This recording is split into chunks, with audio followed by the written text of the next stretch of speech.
James Rodriguez to Napoli saga. Is it going to happen, and under what sort of shape will it happen? Well, Napoli are certainly very confident about this.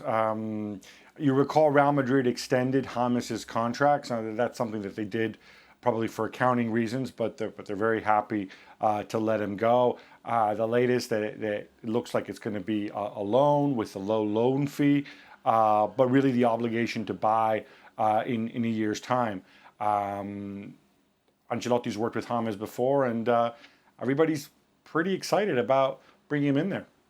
When you look at what he's done, guys, when you look at his stats over the last, since he really exploded onto the world scene, that was World Cup 2014, he's never really lit up any club he's been at, has he?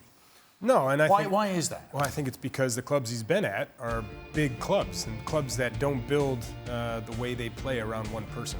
So, he's a bit of a luxury player. And when I say that, I mean, you don't want to have to make James defend. And if you can allow him to float and get in good spaces and find the ball and make the game, I mean, he showed this with Colombia. He has the capability to be a game changer. Yeah. He can score goals. He can make goals with assists. But the teams he's been at will never adjust the way they play for a player like James. So Napoli, I think that's probably a good fit. Yeah. Well, that's the key with him, though. When he's motivated, as you say, when he's playing for Colombia, he's motivated. And you see the best of him. You see him spraying balls around and doing what he does. So maybe Ancelotti is the right coach for him. Maybe Ancelotti can get the best out of him, and I sincerely hope they do. Yeah, he looked great again during Copa America, didn't he, in the group stages? And that's the thing, and where I disagree with Brian a little bit is, I think James has looked good, but in very short spells. Yeah. For both club and, well, inevitably for country, because international tournaments is just a few weeks at a time and a few games in quick succession. And he's replicated that at times for both Real Madrid and Bayern Munich. But doing so for a 3-week spell is one thing for club. You need to be doing it over 30 to 40 weeks. Gab, middling numbers, as we just saw with Real Madrid and Bayern Munich. Can he really hit it out of the park, do you think, with Napoli?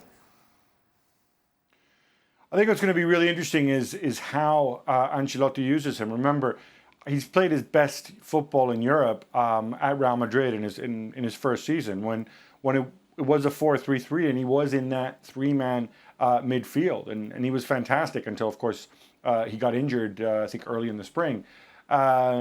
Is this what Ancelotti has in mind for him?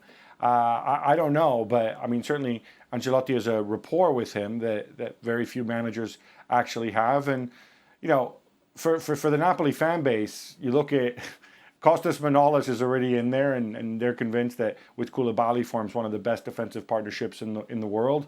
They're getting James in there, possibly, hopefully. And there's talk of Mauro Icardi. All of a sudden, they're thinking, you know what? This is our season. For more, sign up now for ESPN Plus.